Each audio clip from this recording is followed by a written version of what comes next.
আসসালামু আলাইকুম।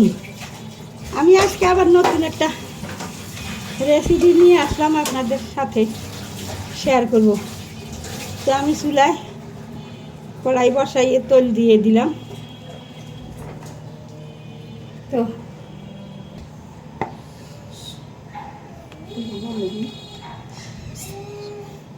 আমি কিছু পেঁয়াজ আর কিছু কাঁচামরিচ দিয়ে দিলাম।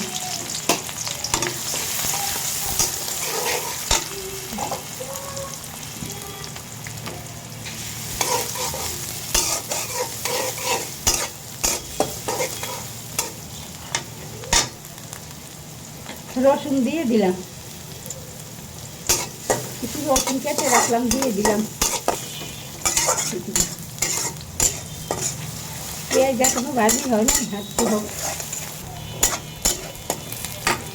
আমার পেঁয়াজ মরিচগুলো যাই একটু ভাজিয়েছে, আমি ওই যে শুটকি দিয়ে দিলাম। এখন শুটকিও ভাজিয়ে আমার পেঁয়াজ মরিচগুলো ভাজিয়ে শুটকি দেওয়া কথা নেই।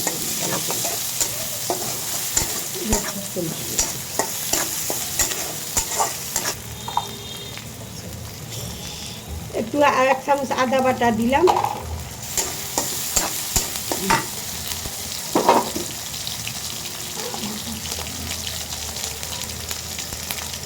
ধনিয়ার গুঁড়া,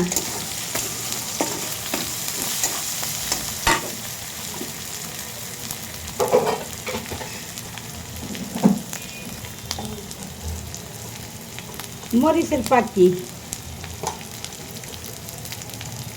হলুদের পাতি,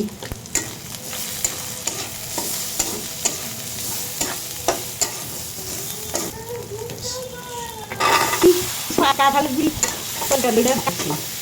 এটা রাখছি গুলা এখন একটু কটাই নেই, আলু দিয়ে দিলাম। কিটাও কাঁঠালের বিড়িটাও কোথানো লবণ দিতে বিচিগুলো আমার কোথানো হয়ে গেছে। আমি এখন একটু নারকেল বাটা রাখছি, একটু তেল ব্লেন্ডারে রাখছি, একটু নারকেল দিলে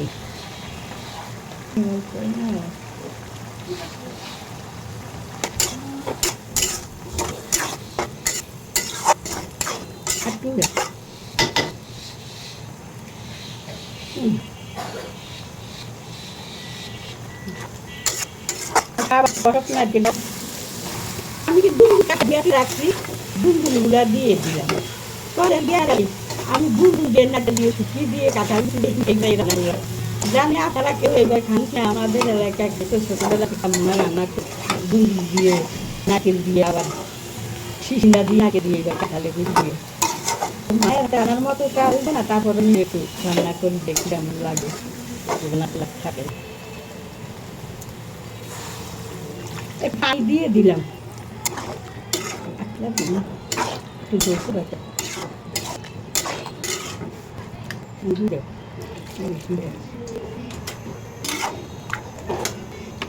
দিয়ে দিলাম হোক।